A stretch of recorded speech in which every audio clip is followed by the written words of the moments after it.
계약금으로 집을 살 수 있다는 말을 하는 겁니다. 안녕하세요. 대출남자 대남입니다. 오늘은 청약에 관심이 있으시거나 이제 그 청약 과정에 대해서 궁금하신 분들을 위해서 제가 한번 영상을 찍겠습니다. 먼저 이해를 돕기 위해서 분양가는 6억으로 가정하도록 하겠습니다. 청약 과정은 먼저 계약금, 중도금, 잔금 순으로 이루어집니다. 이때 얼마나 내 현금이 자기 자본이 들어가는지 알아보도록 하겠습니다. 일반적으로 계약금 10%, 중도금 60%, 잔금 30% 이렇게 진행이 됩니다.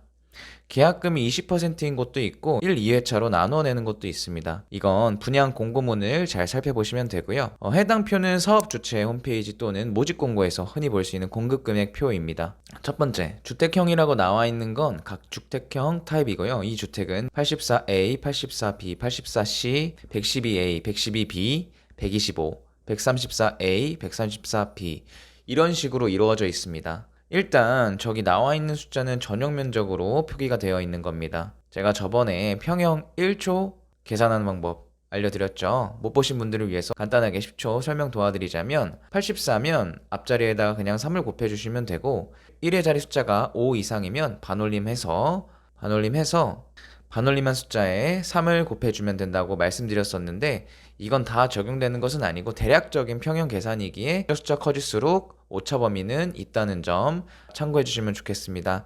아무튼 84는 그럼 8 곱하기 3은 24평형대, 112는 11 곱하기 3은 33평형대.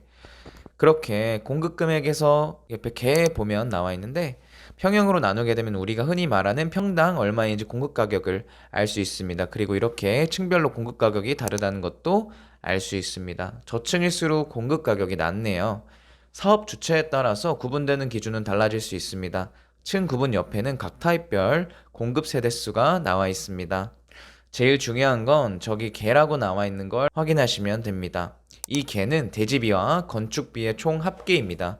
만약에 내가 청약에 201동 304호에 당첨되셨으면 이렇게 계산하셔서 4억 4,900만 원이 되는 겁니다. 그렇다면 서류 접수 기간을 거쳐서 계약서를 작성하게 되는데 이때는 계약금 10% 또는 20%를 자기 자본으로 내셔야 하고요. 이 표에서는 10%네요. 이 계약금에서는 청약 당첨 후 계약서 작성 시에 지출해야 되는 금액입니다. 계약금 이후에는 중도금 대출을 받고 잔금을 치를 때는 주담대로 할 수 있기 때문에 계약금으로 집을 살 수 있다는 말을 하는 겁니다. 아까 말씀드렸던 6억 기준이면 계약금의 10%는 6천만 원, 20%는 1억 2천입니다. 요즘은 발코니 확장 비용이 분양가에 포함되어 나오지만 안 그런 곳은 개인 선호도에 따라서 선택이 가능하고요.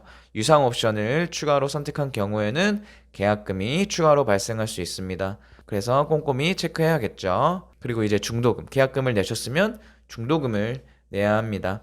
중도금은 우리나라에서만 있는 독특한 제도입니다. HF 또는 허그, 그러니까 주택도시보증공사 그리고 한국주택금융공사에서 계약자들에게 보증서를 발급받고 이제 그 보증서를 통해서 계약자들에게 집단 대출을 해줍니다. 신용불량자만 아니시라면 거의 다 된다고 보시면 됩니다. 민간 건설 시행사의 아파트를 짓기 위해서 필요한 돈을 은행과 협약하여 입주자에게 대출을 시켜주는 겁니다. 중도금은 일반적으로 계약 후에 사업 주체가 은행을 선정하고 모델하우스에서 집단 대출로 진행하게 됩니다. 여기서 집단 대출이란 일정한 자격을 갖춘 사람에게 개별 심사를 거치지 않고 일괄적으로 승인을 해서 이루어지는 대출입니다.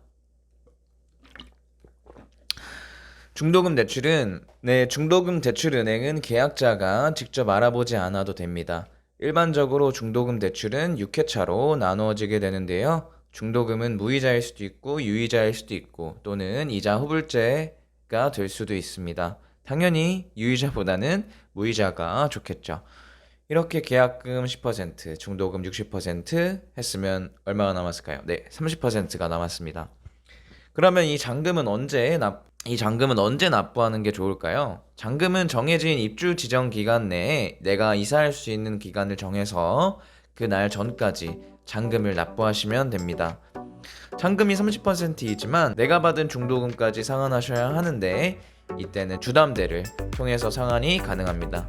주담대는 입주할 때 KB 시세를 기준으로 받을 수 있습니다. 따라서 시세가 일반적으로 오르기 때문에 올라간 아파트 시세를 통해서 중도금 대출을 상환하고 부족한 부분은 나의 잔압을 더해 잔금을 납부하시면 됩니다. 예를 들어서 6억 아파트 당첨되셨으면 6천만 원 납부, 중도금 60%, 잔금 30% 하면은 이제 총 5.4억이 더 필요한 거죠. 69, 54니까요. 근데 KB 시세가 8억이 됐어요. 그럼 주담대 60% 가능하다고 치어서 그럼 4억 8출이 대출이 가능하면 6천만 원만 자본으로, 자기 자본으로 준비를 하시면 되는 겁니다. 이 예는 너무 단적인 예라는 점 참고 부탁드리겠습니다. 절차가 복잡해 보이시겠지만 대략적으로나마 추후에 도움이 되셨으면 좋겠고요. 좋은 투자하시길 바라겠습니다. 감사합니다. 오늘 영상은 여기까지고 도움이 되셨다면 좋아요 꼭 눌러주세요. 감사합니다.